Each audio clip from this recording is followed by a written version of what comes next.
सभी को नमस्कार। मैं डॉक्टर ऑड्रे ताई हूँ। मैं एक बोर्ड प्रमाणित और फेलोशिप प्रशिक्षित लेखक हूँ, मोतियाबिंद सर्जन, नेत्र रोग विशेषज्ञ और कॉर्निया विशेषज्ञ। मेरे चैनल आई में आपका पुनः स्वागत है। नेत्र सर्जन द्वारा चैनल। आज के वीडियो में मैं आपसे विज्ञान के बारे में बात करना चाहूँगा। कृत्रिम आंसुओं में मौजूद अवयवों के पीछे ये over the counter eye drops हैं। सूखी आंख की बीमारी का इलाज।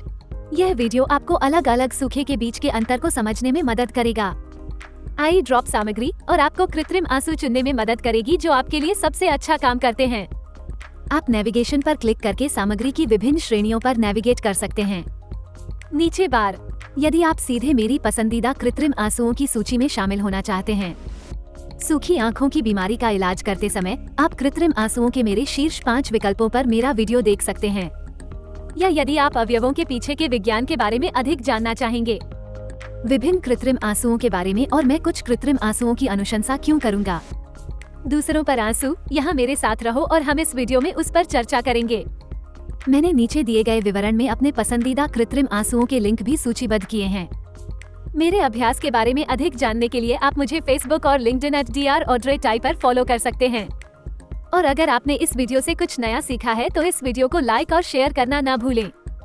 मैं शुष्क नेत्र रोग के तंत्र और विभिन्न के बारे में अधिक गहन वीडियो भी पोस्ट करूंगा। सूखी आंखों के प्रकार, इसलिए सुनिश्चित करें कि आपने मेरे चैनल को सब्सक्राइब कर लिया है ताकि आप मेरा कोई भी नया वीडियो मिस न करें।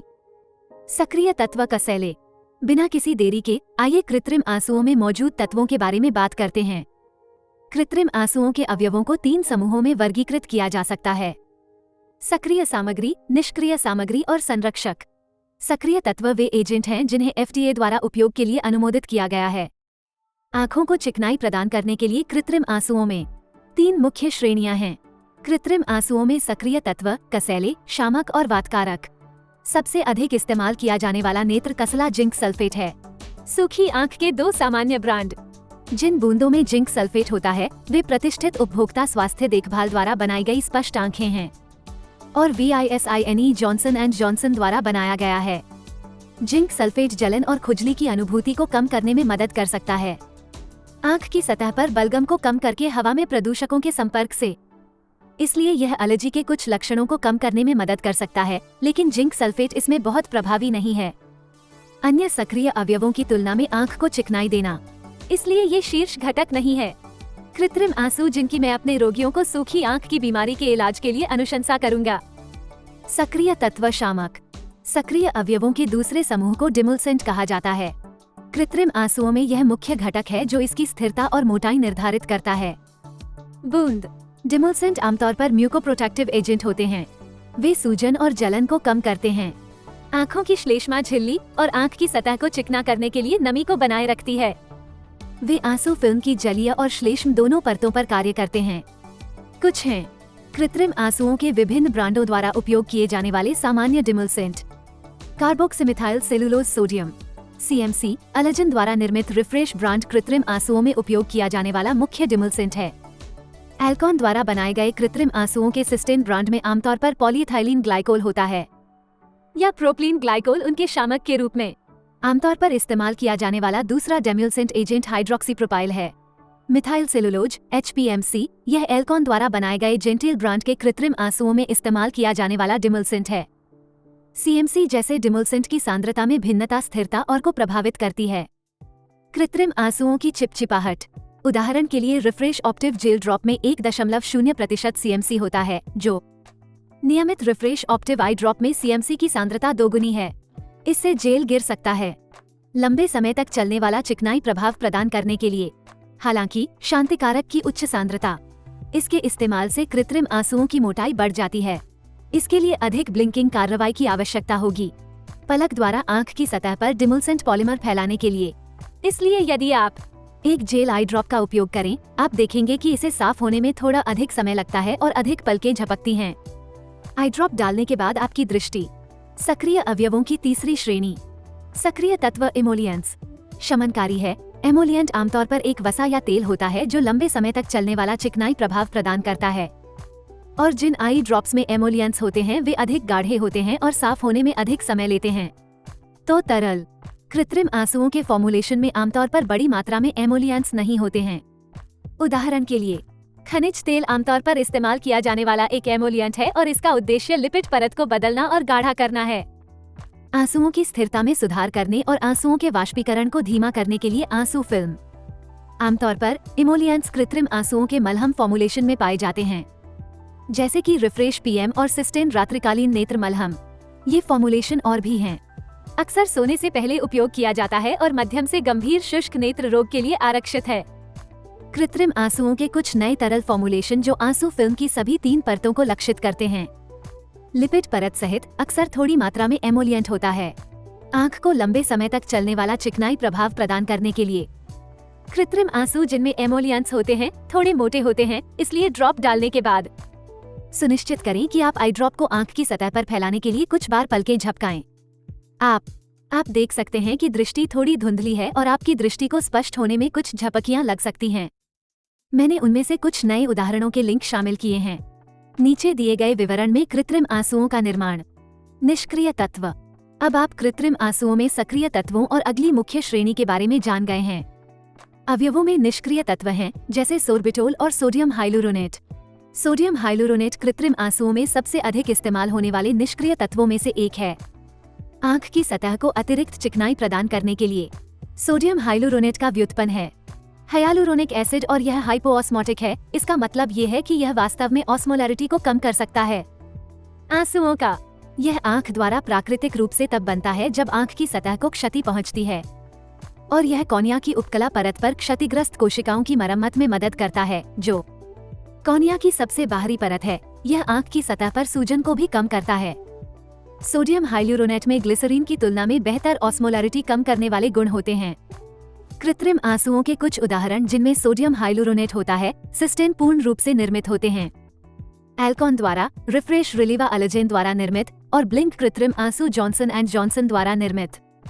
अन्य सामान्य निष्क्रिय सामग्रियों में इलेक्ट्रोलाइट्स शामिल हैं, जैसे मैग्नीशियम क्लोराइड और पोटेशियम क्लोराइड। इलेक्ट्रोलाइट्स को आमतौर पर कृत्रिम आंसुओं में मिलाया जाता है, आंसुओं की परासारिता को कम करना ताकि पानी को दूर खींचने से रोका जा सके। कॉर्निया की सतही परत और आंख की सतह का सूखना। संरक्षक। कृत्रिम आंसू सामग्री की आखिरी श्रेणी जिसके बारे में मैं बात करने के लिए कुछ समय बिताना चाहता हूँ, परिरक्षक है।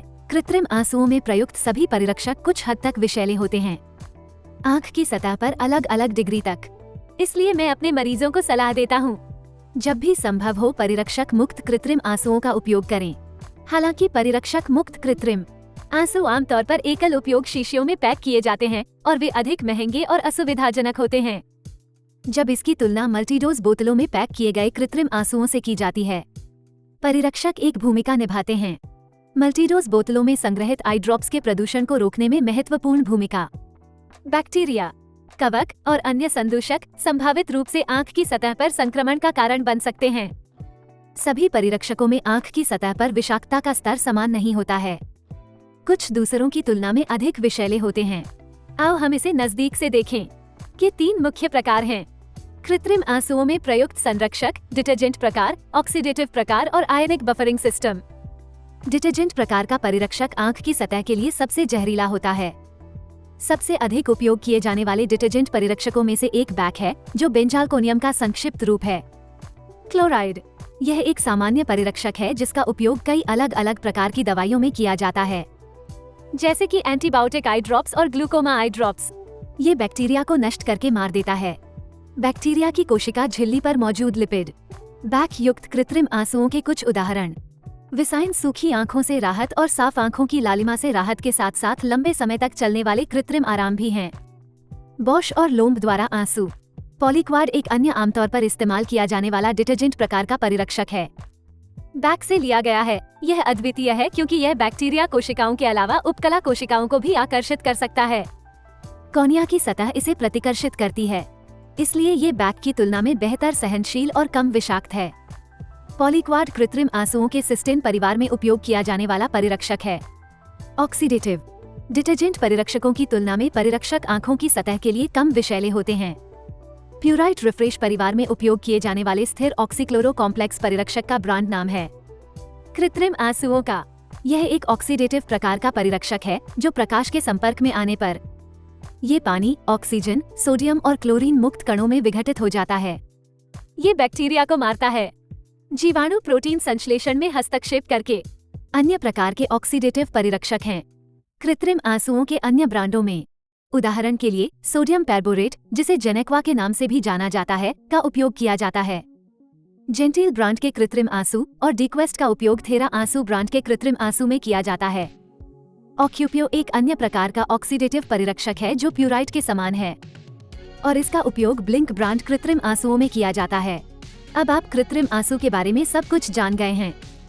सामग्री: कृपया कृत्रिम आंसुओं के मेरे शीर्ष 5 चयनों पर मेरा वीडियो देखें। देखने के लिए धन्यवाद और मुझे आशा है कि विज्ञान के बारे में और अधिक जानने में आपको यह वीडियो उपयोगी लगेगा। कृत्रिम आंसुओं की सामग्री के पीछे। तो अगली बार जब आप किसी फार्मेसी में इसे लेने जाएं, कृत्रिम आंसुओं की एक बोतल, आपको उनके बीच का अंतर पता चल जाएगा और आप चुन सकते हैं वो जो आपके लिए सबसे अच्छा काम करता है। मुझे बताएं कि कौन सा ओवर द काउंटर है। नीचे दी गई टिप्पणियों में कृत्रिम आंसू और सूखी आंखों की बूंदें आपकी पसंदीदा हैं।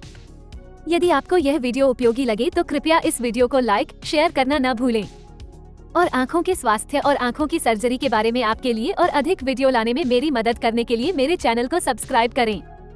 मेरे अभ्यास के बारे में अधिक जानने के लिए आप मुझे फेसबुक और लिंक्डइन @Dr. Audrey Tai पर फॉलो कर सकते हैं।